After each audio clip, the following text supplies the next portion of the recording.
নমস্কার, আমি পারমিতা। আড্ডা উইথ পারমিতা চ্যানেলে সকলকে স্বাগত। আজকে কবিগুরু রবীন্দ্রনাথ ঠাকুরের বাউল কবিতাটি আমি পাঠ করব, আপনাদের সঙ্গে ভাগ করে নিতে চাই কবিতা।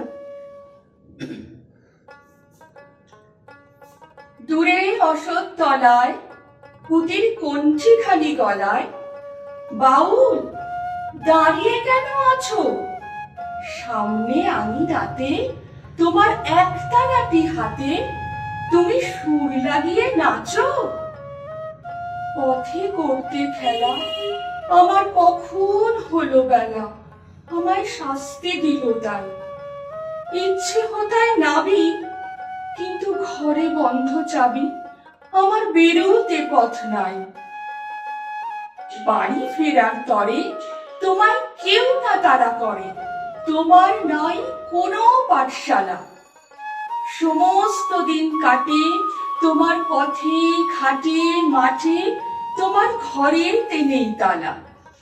তাই তো তোমার নাচে আমার প্রাণ যেন ভাই বাঁচে, আমার মন যেন পায় ছুটি। ওগো তোমার নাচে যেন ঢেউয়ের দোলা আছে, ঝড়ে গাছের লুটোপুটি। অনেক দূরের দেশ আমার চোখে লাগায় রেশ, যখন তোমায় দেখি পথে। দেখতে যে পাই মন যেন নাম না জানাবো কোন পথ হারা পর্বতে।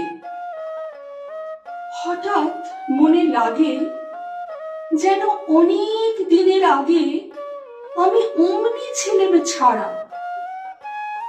সেদিন গেল ছেড়ে আমার পথ নিল কে রে, আমার হারালো এক তারা। কে নিল গো টেনে আমার পাঠশালাতে এনে, আমার এলো গুরু মশাই।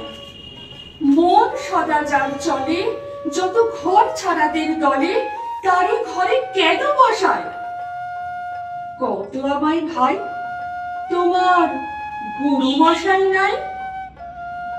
আমি যখন দেখি ভেবে বুঝতে পারি খাঁটি, তোমার বুকের একতারাটি। তোমার ওই তো পড়া দেবে, তোমার কানে কানে ওরে গুনগুনানি গানে। তোমার কোন কথা যে কয় সব কি তুমি বোঝো? তারই মানে যেন খোঁজো কেবল ফিরে ভুবনময়। ওরে কাছে বুঝি আছে তোমার নাচের পুঁজি, তোমার খ্যাপা পায়ের ছুটি। ওরে সুরের বলে তোমার গলার মালা দুলে, তোমার দুলে মাথার ঝুঁটি। মন যে আমার পালায় তোমার একতারা পাঠশালায়, আমার ভুলিয়ে দিতে পারো? নেবে আমায় সাথে? এসব পণ্ডিতেরই হাতে আমায় কেন সবাই মারো? ভুলিয়ে দিয়ে পড়া আমায় শেখাও সুরে গড়া, তোমার তালা ভাঙার পাঠ। আর কিছু না চাই, যেন আকাশ খানা পায় আর পালিয়ে যাওয়ার মাঠ। দূরে কেন আছো? দ্বারের আগুন ধরে নাচো বাউল আমারই এখানে। সমস্ত দিন ধরে যেন মাতন ওঠে ভরে, তোমার ভাঙন লাগা গানে।